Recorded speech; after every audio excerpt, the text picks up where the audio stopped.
एक एवी बात कि जेने सांभळवा तमारे थोड़ो समय काढવો પડશે લ્યો तो सांभळो। सबसे बड़ा रोग क्या कहेंगे लोग माणस जे कई करे એ માટે મોટા ભાગે બે વસ્તુ માટે જ કરે છે।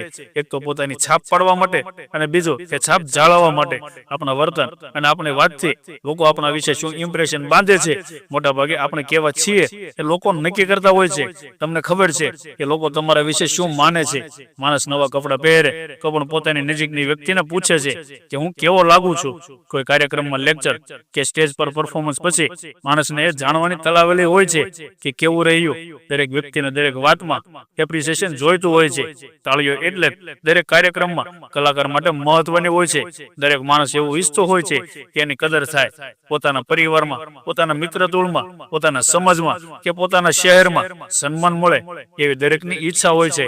મહેનત કરવા છતાં પણ એ ન મળે ત્યારે માણસ હતાશ થાય છે। એક માણસ હતો ઘરના લોકોને રાજી રાખવા એ ખૂબ જ મહેનત કરે, બધાનો ઓડિયો બોલ ઝીલે, કોઈ નાનકડી ઈચ્છા વ્યક્ત કરે તો પણ એ યાદ રાખીને એને પૂરી કરે। આમ છતાં ઘરના લોકો તરફથી એને ક્યારે એવા શબ્દો સાંભળવા ન મળ્યા કે તે સારું કર્યું, તે બધાનું કેટલું ધ્યાન રાખે છે।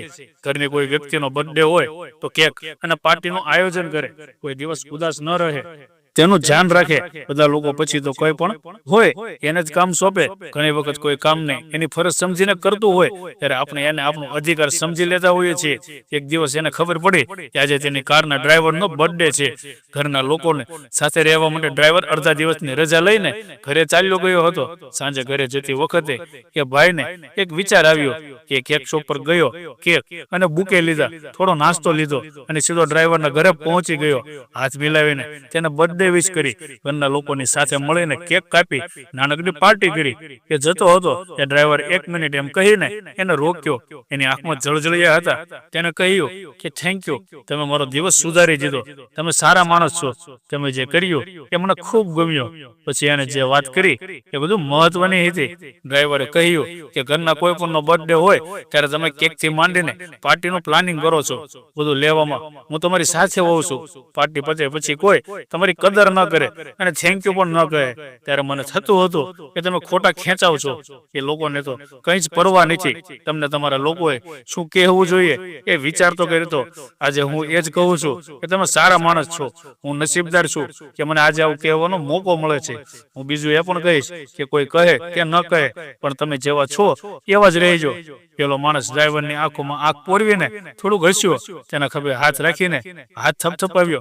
કદાચ એને મનોમન થેન્ક યુ કહી દીધું, કારણ કે એ હતું કે બધા જ તેને એવું કહેતા હતા કે તું ખોટો બધા પાછળ ખેંચાય છે। જેને પરવા ન હોય એના માટે સારા થવાનો પ્રયત્ન ન કરવો। આ પહેલો માણસ છે જેને કહ્યું કે તમે જેવા છો એવા જ રહેજો। આપણે છીએ એવા આપણે રહેતા હોઈએ છીએ ના, મોટા ભાગે તો આપણે જેવા સાથે તેવા રહેવાનો પ્રયત્ન કરતા હોઈએ છીએ। કોઈ અપમાન કર્યું હોય તો આપણે પણ તેનું અપમાન કરવાનો મોકો શોધતા હોઈએ છીએ અને તક મળે ત્યારે તરત જ એને પરખાવી દેતા હોઈએ છીએ। આપણે આપણું બધું જ વર્તન આપણે હોય એવું નહીં પણ સામેવાળા જેવું કહે એવું જ કરતા હોઈએ છીએ। આપણે તો ગિફ્ટ કે ચાંદલો આપતી વખતે પણ એ જ વિચારીએ છીએ કે આપણા પ્રસંગ વખતે શું કર્યું હતું। સંબંધ ક્યારે ફૂટપટી કે આંકડાથી ન માપવો એવું કરતી વખતે ઘણી વખત આપણે જ મપાઈ જતા હોઈએ છીએ। તમે જેવા છો એવા જ રહો, કોઈ ગમે તે કહે પણ મારાથી એવું ન થાય। જેવા સાથે તેવા થવાના સરવાળે તો આપણે પણ એના જેવા જ થઈ જતા હોઈએ છીએ। આપણે હોઈએ એવા રહેતા નથી। ઘણી વખત તો સારા હોય અને લોકો મૂર્ખ પણ કહેતા હોય છે એ તો મૂર્ખો છે, કઈ ખબર નથી પડતી, વધુ પડતો સારો થવા જાય છે। કોઈ ખરાબ અનુભવ થાય ત્યારે લોકો એવું પણ કહેતા હોય છે કે તો બહુ વહાલો થવા જતો હતો, શું પરિણામ આવ્યું? લોકો ગમે તે કહે પણ તમે જેવા છો એવા રહો। કેટલાક લોકો એવું વિચારે છે કે દુનિયા બદલે એટલે મારે પણ બદલી જવાનું। અને હા, જે માણસ સારો હોય તેને સારો કહેવાની તક જવા ન દેતા। સારા માણસની કદર ન કરીને પણ ઘણી વખત આપણે તેને સારો રહેવા દેતા નથી। સારા ન હોય અને આપણે મોઢે મોઢ પરખાવી દેતા હોઈએ છીએ, પણ સારો હોય તેના વખાણ કરવામાં આપણે ઊણા ઉતરીએ છીએ। આપણને એવું થાય છે કે આપણે વખાણ કરીશું તો એ છકી જશે, પોતે કંઈક સમજવા માંડશે, પણ એવું હોતું નથી। મોટા ભાગે તો સારો માણસ વધુ સારો થતો હોય છે। એક ઓફિસની વાત છે કે ઓફિસમાં બધા જ કામચોર પોતાની રીતે જ કામ કરે, કઈ જ નવું ન કરે કે વધુ કરવાનો પ્રયત્ન ન કરે, ઘડિયાળના કાંટે કામ કરે। ત્યાં એક નવો માણસ આવ્યો, ખૂબ જ ઉત્સાહી અને અત્યંત મહેનતુ, એ દિલ લગાવીને કામ કરે। બોસ ક્યારે તેને એમ ન કહે કે તું સારું કામ કરે છે। ધીમે ધીમે એને થવા લાગ્યું કે અહીં તો કોઈને કઈ વેલ્યુ જ નથી, હું શા માટે ઉપાધિ કરું? ધીમે ધીમે એ પણ બધા જેવો થઈ ગયો. ખોટાની બહુમતી હોય ત્યાં સાચા વ્યક્તિને વધુ સતર્ક રહેવું પડે છે. તમને નબળા પાડનારા પરિબળો તમારી આજુબાજુમાં વધુ હોય છે, ત્યારે તમારે એ સૌથી વધુ ધ્યાન રાખવાનું હોય છે. તમે બદલાઈ ન જાઓ અને જેવા છો એવા જ રહો. આપણે ત્યાં એક એવી પણ મિથ છે કે first impression is the last impression. હા, આ વાત સાચી પડે છે, પરંતુ જો આપણે ફર્સ્ટ ઇમ્પ્રેશનમાં નાટક કરીને દેખાવો કરીને સારા થઈ જઈએ તો સેકન્ડ ઇમ્પ્રેશનમાં પણ આપણે ઓળખાઈ જતા હોઈએ છીએ. આપણું એક સરખું વર્તન જ સરવાળે આપણી છાપનું સર્જન કરતી હોય છે. દરેક વ્યક્તિ પોતાના વિશે એવો જ બચાવ કરતી હોય છે કે મારી છાપ એવી છે, પણ હું આવો છું નહીં. દરેક વ્યક્તિ પોતે સારી અને સાચી જ લાગતી હોય છે, છતાં કોઈ છાપ એમને એમ બંધાતી નથી. આપણી છાપ એવી જ પડતી હોય છે જેવા આપણે હોઈએ છીએ. દરેક વ્યક્તિ સારી જ હોય છે.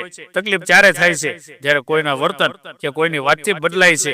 નક્કી કરો કે હું આવો છું અને હું એવો જ રહીશ. મારા માપદંડ અને મારું મૂલ્ય હું જ નક્કી કરીશ. તમે ઈચ્છતા હો કે તમારી છાપ ન બદલે કે ન બગડે તો તમે જેવા છો એવા સારા રહો. આપણે નક્કી કરવાનું હોય છે કે આપણે કેવા રહેવું છે, લોકો જેવા કે પછી આપણે છીએ એવા.